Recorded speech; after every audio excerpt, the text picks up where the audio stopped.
Writings of Binyamin Zeev Kahane of blessed memory. We're going to discuss the Parsha of Korach. Okay, Ruach HaKodesh and personal interest. When dealing with the Parsha Korach, many get an impression that Korach was reckless, an individual who was obsessed with kavod. But the sages portrayed Korach quite differently. And through their image of Korach, we will try to learn a valuable lesson from our Parsha. What happened to such brilliance and Ruach HaKodesh? Rashi comes and repeats the question asked by the sages. Now Korach, who was prudent, why did he commit this folly? In other words, it is obvious Korach was not some nut, but rather a gadol. It's a great person. In the Torah, as we will soon see.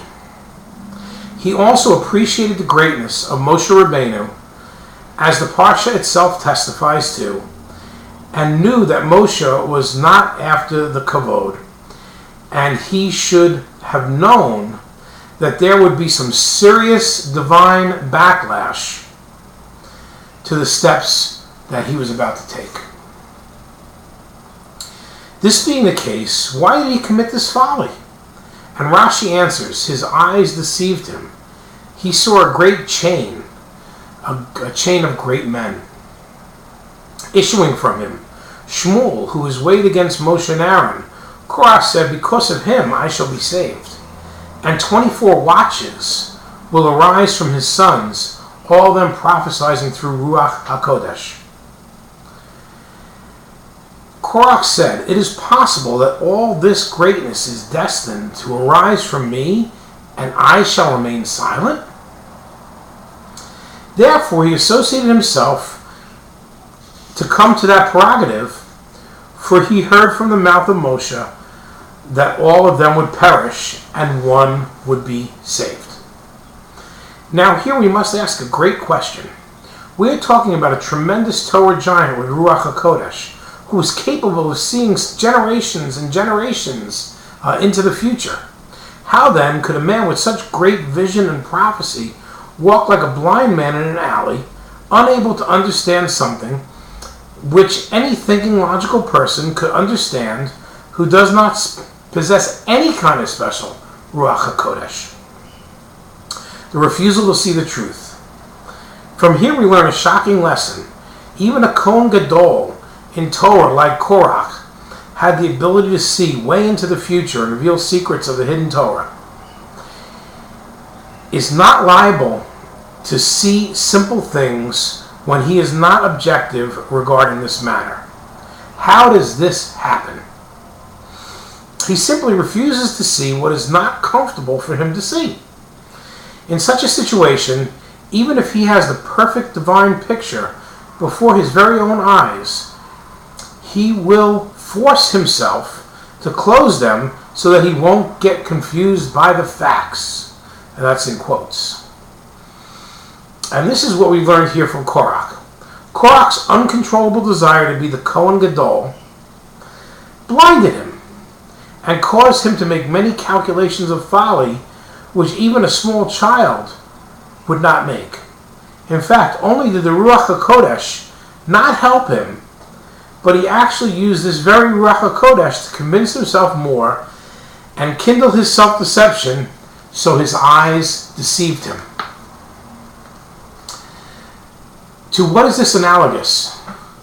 To the fellow who shot arrows, and someone comes along and is amused to see how all the arrows have landed exactly in the center of the target. He asks, how is your shooting so accurate? He says, first of all, I shoot. Only afterwards do I go make a circle around the arrow. Korach, too, has his target of being the Kohen Gadol. He uses his brilliance to plan how to create an argument which he already decided the outcome.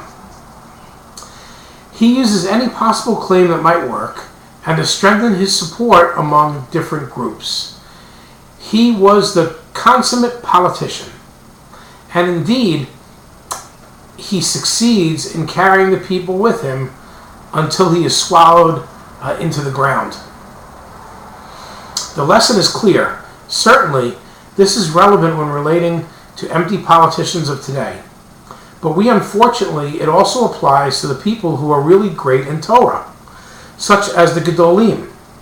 Like Korach and the 250 heads of the Sanhedrin that bit the dust with him, Rashi's verse 1, or the spies tzaddikim, who had the support of the Sanhedrin, Rashi 14, chapter 1, all the more so does this apply to the orphan generation we live in today, where smallness of faith is what characterizes our leaders.